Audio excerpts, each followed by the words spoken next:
Okay, finally, nandito na tayo sa pinakahintay ng marami sa inyo. Curious sa kung ano nga ba ang meron sa acoustical properties of food. So, of course, you might be familiar with why the two pictures are depicted here. No? Una ay yung buko na madalas ay kinakatok. And totoo nga bang pag kinatok mo yung buko ay makakakuha ka ng idea sa maturity nito? Or sinishake mo siya para malaman kung maraming liquid ito sa loob kasi 'di ba minsan kung pupunta ka sa inyong friendly neighborhood magbubuko, tatanungin ka niya kung anong klaseng buko yung gusto mo. Tataka ka bakit ano bang pagkakaiba ng mga buko? Yun pala of course merong mga buko na yung pambuko salad maraming laman and yung pambuko juice yung maraming sabaw, right? Of course, this other image, as you would have rightly guessed, is in relation to sensory evaluation, right? So as we know, in sensory evaluation, we can also evaluate the acoustical properties of food, such as when determining whether something is crispy or crunchy, and that there's a certain frequency of bone conduction that tells you how acceptable the properties of a food are when chewing. Alright, so but before that we have to discuss what is sound. So there's a video link in the next slide that you could click and watch.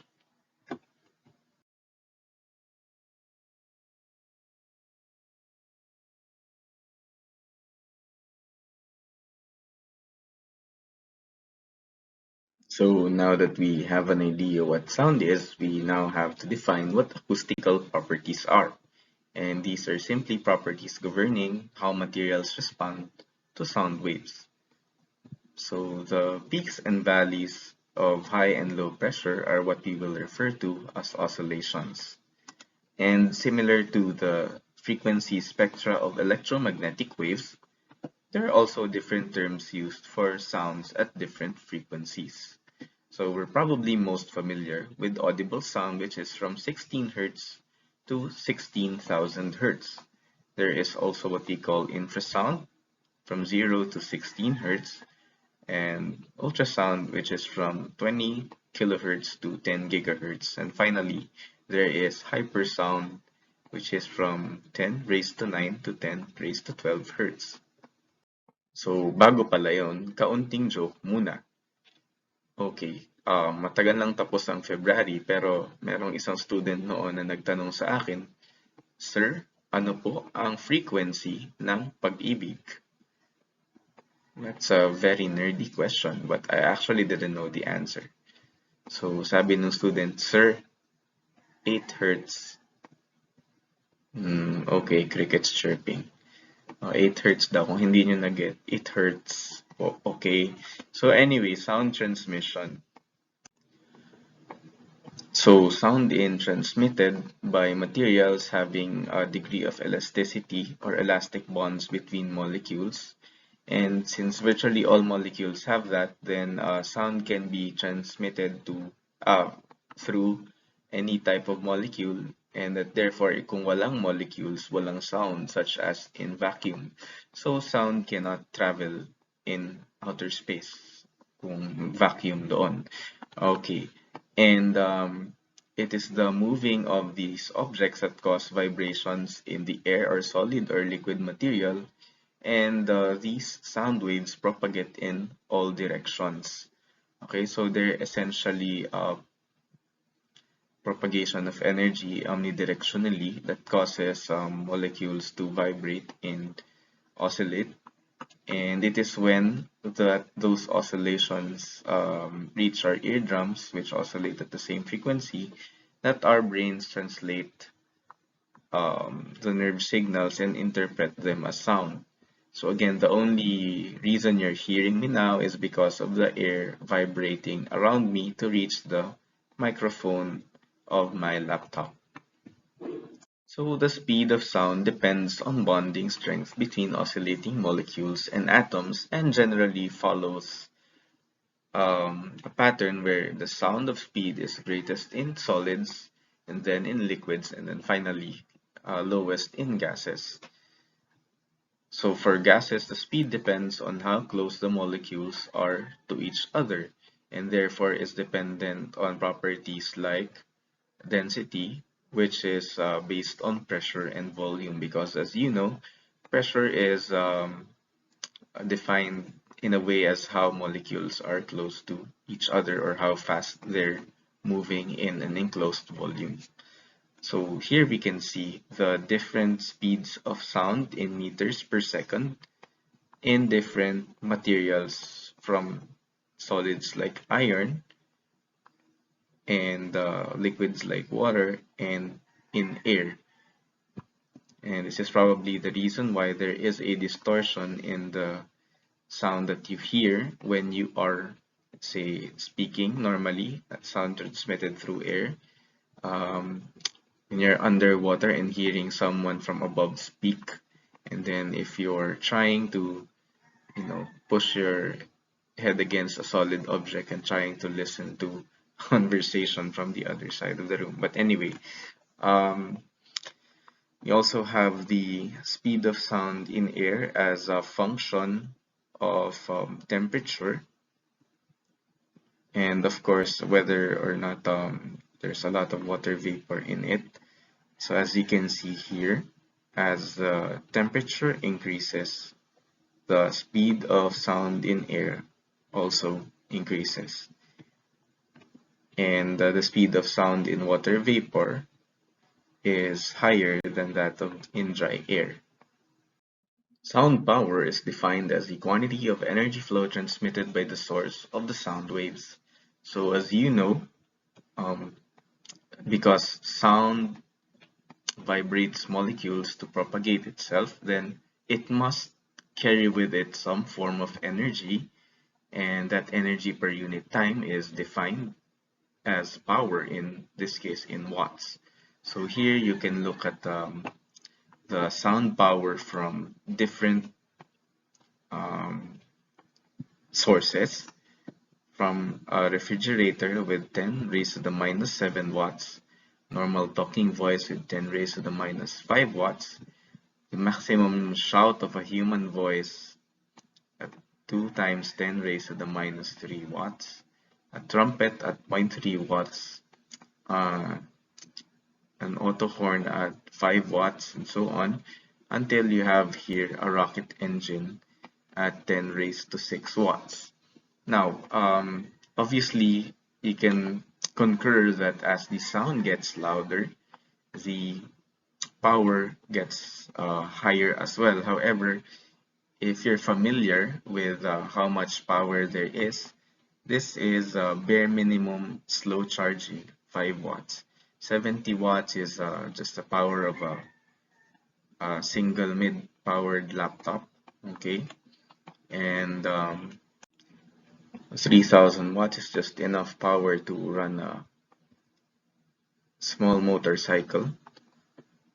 And as you can see, there's not a lot of power relative to the uh, loudness of the sound being made. So we cannot actually sort of utilize translating sound into electrical energy as a source of power unless you're in a very, very, very loud place. Okay, it's just in case some of you might get that idea. Why don't we use sound as renewable energy? Because there's very little energy to extract from it. So next, let us define particle velocity, which is the velocity of individual molecules or atoms for that matter, as they oscillate back and forth within the moving wave. This is not to be confused with the speed of the wave itself, which is how fast the wave travels through any medium. Next is a definition of sound levels. You're probably familiar with decibels as the common way of measuring the loudness of something. Okay, and this is actually a logarithmic ratio of given sound versus the certain reference quantity. Okay, and that certain reference quantity is minimum that the human ear can hear, which is of course the sound of silence, if you may. Alright, so as you can see here, ito yung mga common references for ilang decibels. And it's also something that we get to see in most regulations na ano yung maximum loudness na pwede sa isang, let's say, operation, and then what would be the zone, o kaya may colors yung zones dyan, yung upon exposure to higher constant exposure to the very loud sounds can obviously affect or destroy your eardrums, no? So most of your phones, smartphones usually are equipped with sound meters that can sense the loudness of sound. So you might want to play with them to see um, ilang decibels yung nakuha nila while you're speaking, while you're say putting it close to a television set, or bringing it outside to see kung ano yung nadedetect ba niya yung sound ng pag-chirp ng mga ibon or what. So next we define sound intensity, which is simply sound power per unit area. I think common sense naman sa atin na malaman na habang lumalayo ka sa isang source of sound ay nagiging mas mahina yung reception nito. And of course, as you can see here, sound propagates with a certain power as the distance from the sound source increases. For the same amount of power, you are now spreading it over a wider area, and that is what causes the intensity to somewhat dilute itself. No? So for example, if let's say you had the power of 1 watt, halimbawa dito sa at a distance of radius r from the source, if you double that distance, then an equal fraction of the area would now receive a quarter of that power, and if you triple that distance from the source, then a certain area would now receive a ninth of that power. Okay, so sound intensity is dependent, of course, on the initial sound power and the distance or radius away from the source.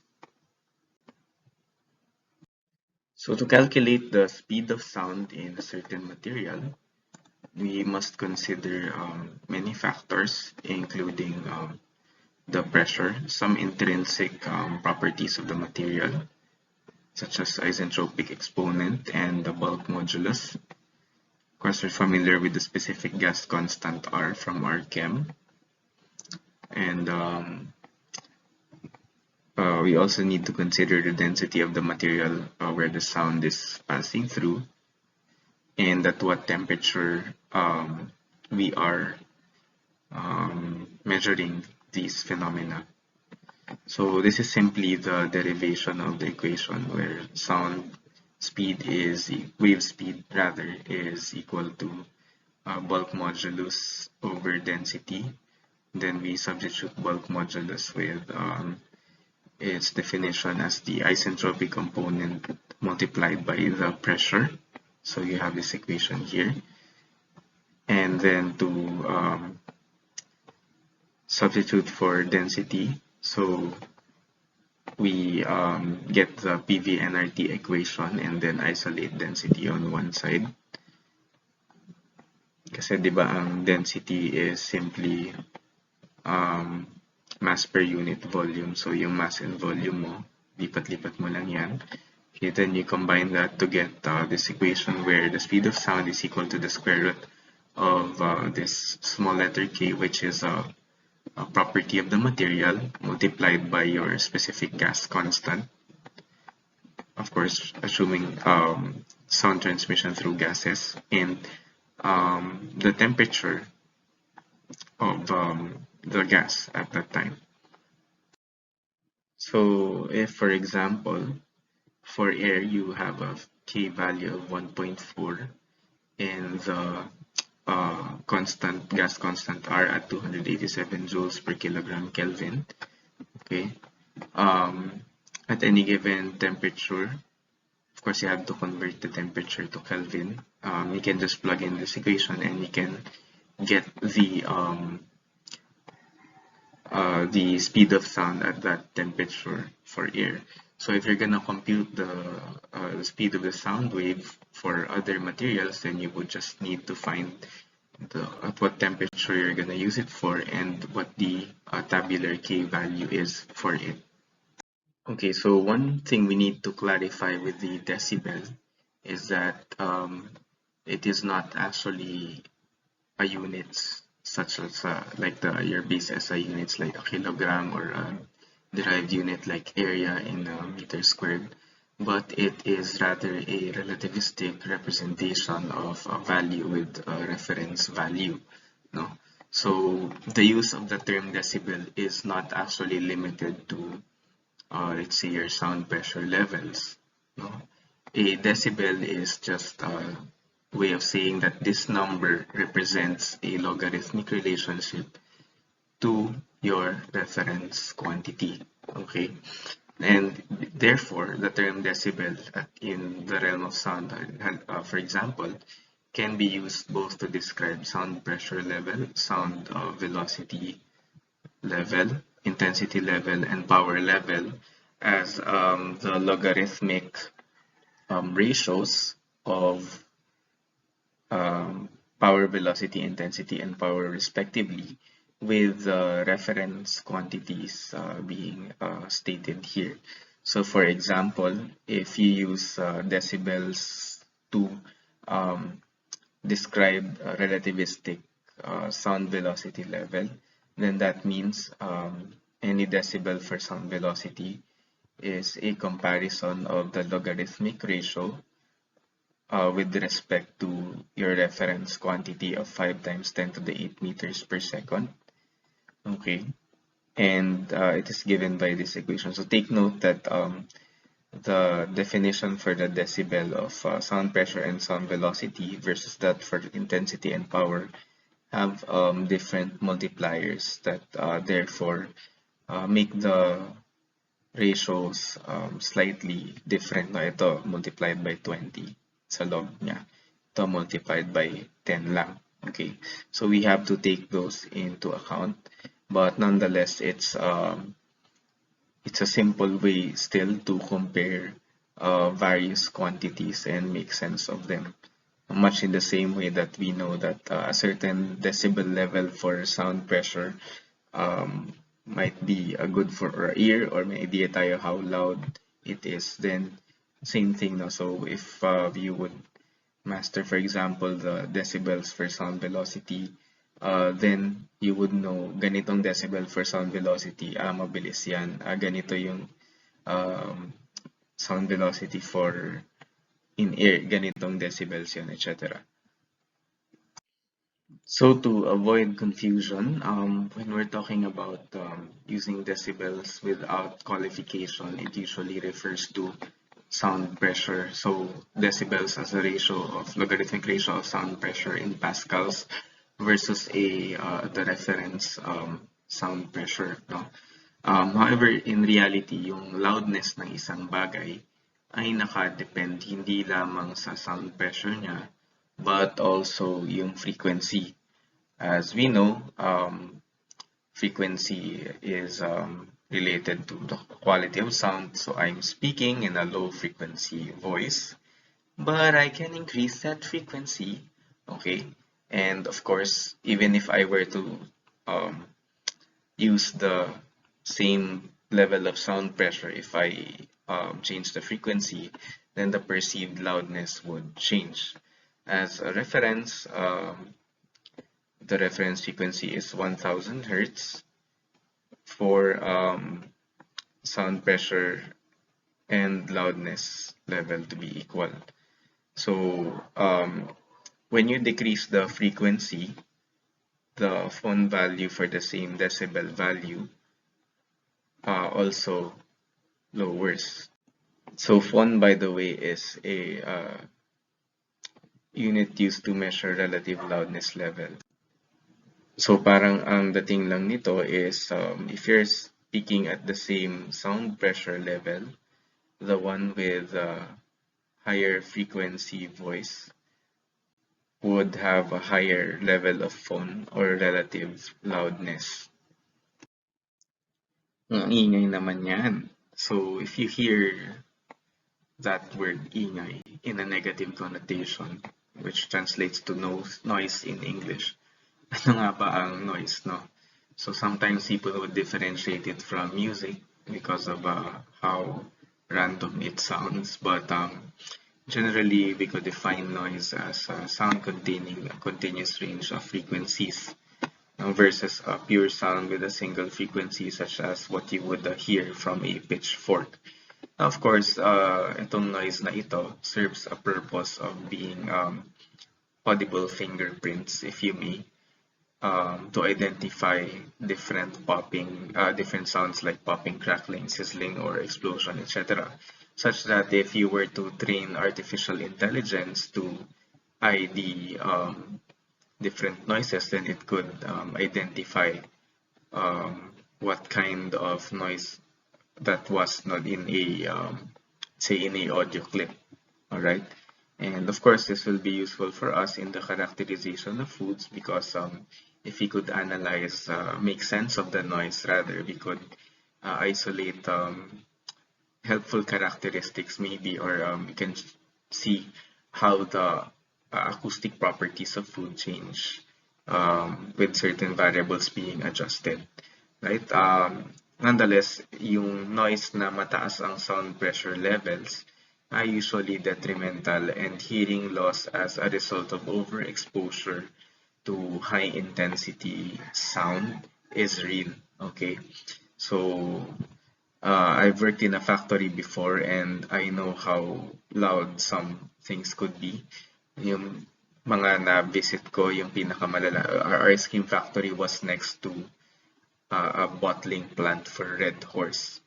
And sobrang ingay nun kasi yung clinking ng mga bottles as they move along the line. Um, Nakakarindi. The plant was made na open air siya. So naririnig namin, we from the outside could hear how loud it is. Paano pa yung mga nandun katabi yung mga bote? And it is not uncommon na makarinig ka ng explosion doon. Like literally sumasabog yung mga bote ng Red Horse. Like naglalakad lang kami sa labas observing the plant next door, and then we can sometimes hear na may sumabog na bote.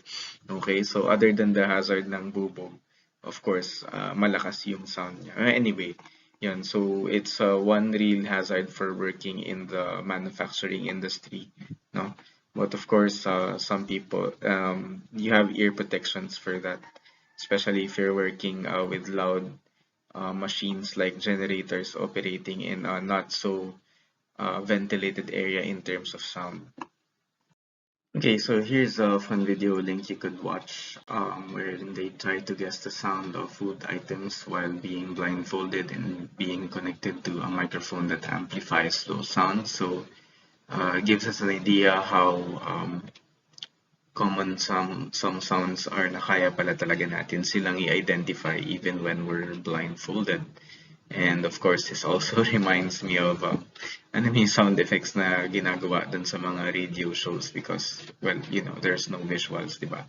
So anyway, you can just watch this to have some fun and some interrelation since they're using it to identify foods, mainly through sound.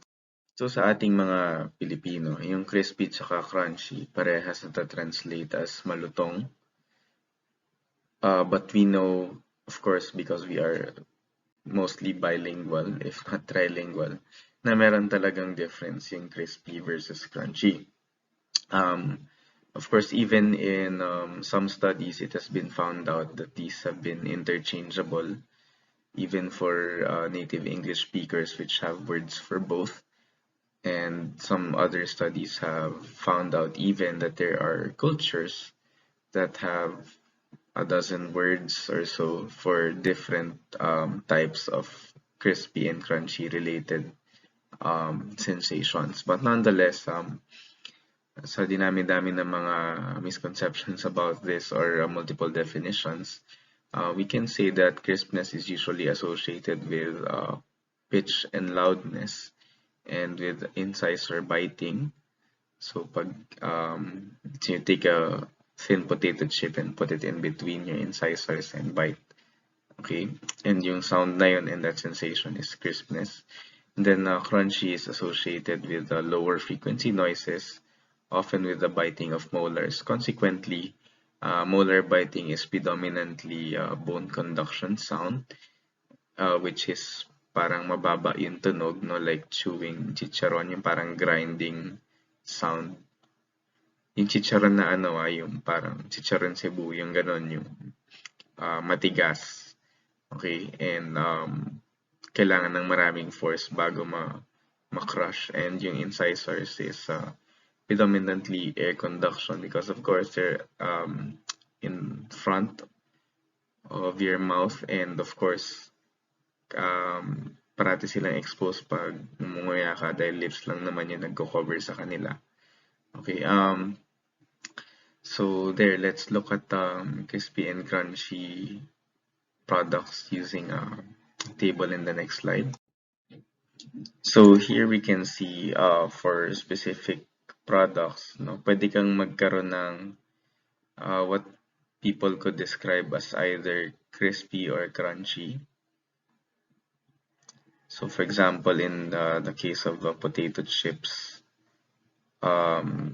they measured the frequency dun sa pag-chew from 0 to 20 kilohertz, and then they were able to identify yung range of frequencies na nag-correspond dun sa pag-define ng crispy and yung pag-define ng crunchy.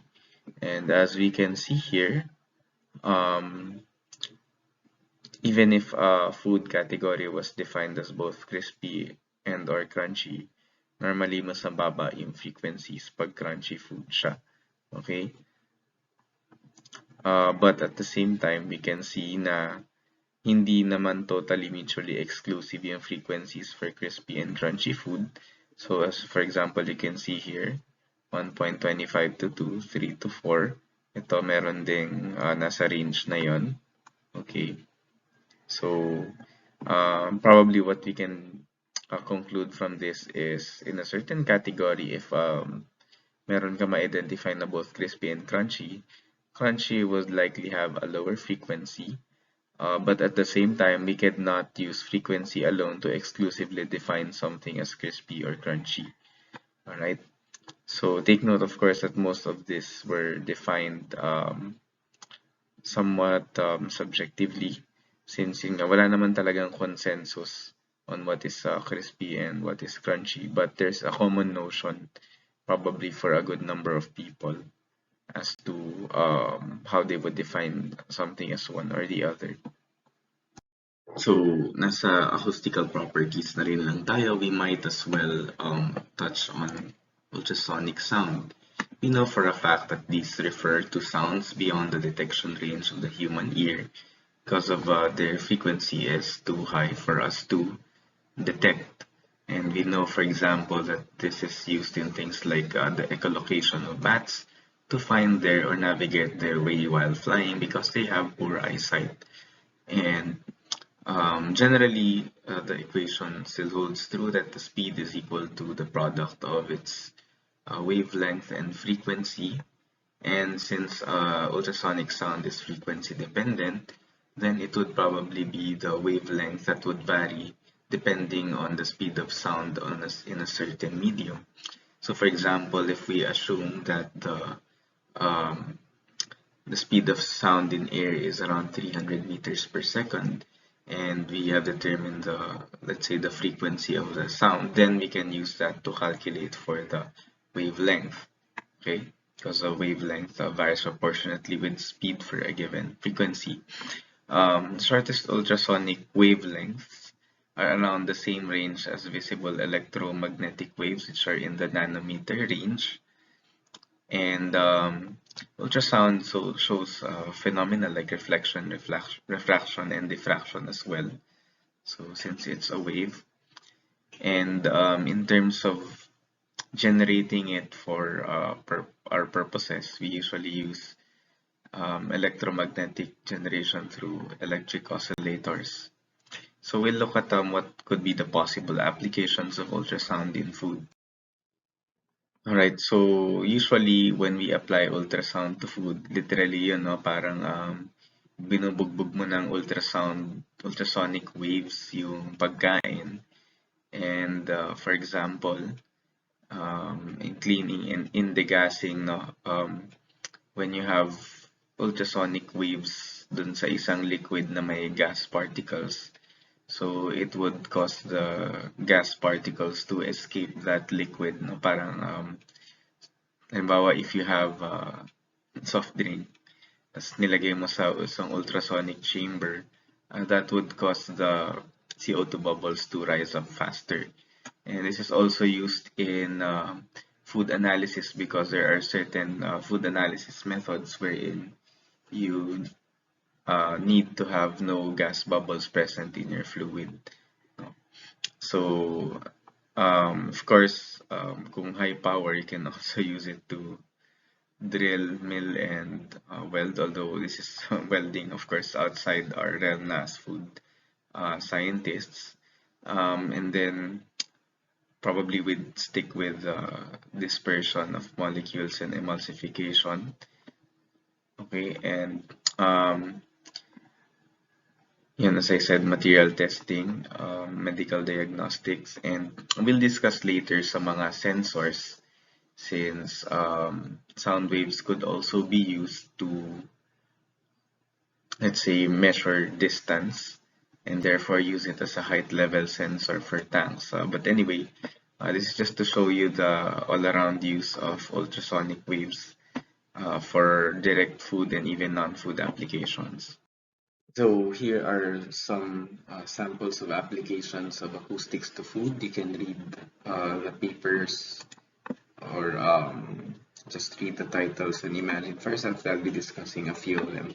So for example, in using acoustics to measure moisture in grains, meron silang ginamit dito na frequencies from 5 to 50 kilohertz. And nag-model sila ng amplitude frequency response curve to correlate to the amount of moisture in those grains. Dito naman, meron silang dinevelop na isang inline ultrasound viscometer. Inline again meaning you can use it to measure the live viscosity of fluids flowing through a pipe in a production line. And it was found out that above 100 CP, nasa 5% lang yung tolerance difference niya from other viscosity determination methods. Okay. Monitoring on food freezing by ultrasound. So because ultrasound waves travel at different speeds in ice and water, then they take advantage of that to either measure how long yung time of flight niya before it reaches the ice part, or propagating ultrasound waves, and based on the expected difference of propagation through ice part, fractions of ice and fractions of water, they calculate how much food has been frozen at that time of analysis. Okay. There's also one method here na gumamit din ng ultrasound waves to look at the proximate composition in terms of moisture, protein, and fat in meat. And they did this through ganun din kasi may difference yung ultrasound propagation in terms of temperature and kung anong material yung dinadaanan niya, and they correlated that, and their models were able to account for more than 95% of the variation in composition. Okay, and then usually, as I mentioned before, ultrasonication is also used as a pre-treatment process. So, for example, in plant-based materials, ultrasonic waves can rupture the cell wall, which in this case was useful for extracting polysaccharides in plants. Other types of uses nito as a pre-treatment for drying is when you tawag dito, And then when you disrupt the cell wall, so yung moisture sa loob ng plant materials, we did actually an experiment on this using mangoes, drying mangoes with ultrasonication as pre-treatment. Kung mapapabilis ba niya yung rate ng drying because you altered the cellular structure, binugbog mo yung cells. Okay, so again, so in summary, what have we learned through this module? First, that both audible and ultrasonic sound waves could be used to analyze food properties related to sound. And we've also looked at, on top of that, some other acoustic properties that are useful for those determinations. When it comes to audible sound, this usually has to deal with correlating with sensory perceptions and sound-related quality parameters such as yun nga, yung kapag ngumunguya ka, the crispy and the crunchy, and then perhaps in certain cases you can use the reaction of a food to audible sound such as when you're doing tapping and hearing the frequencies to determine, let's say, maturity indices or the like. And then also we could use ultrasonic sound for a wide variety of uses that take advantage of acoustic properties for rapid or non-destructive methods, since usually what you just do is either use ultrasound, you emit it and collect information as it passed through the food and correlate that information to either proximate composition or other properties related to that food, such as even measuring viscosity. Okay, and you can also use ultrasound as a part of processing or pre-treatment to alter the initial properties of your raw material to make them more suitable for processing.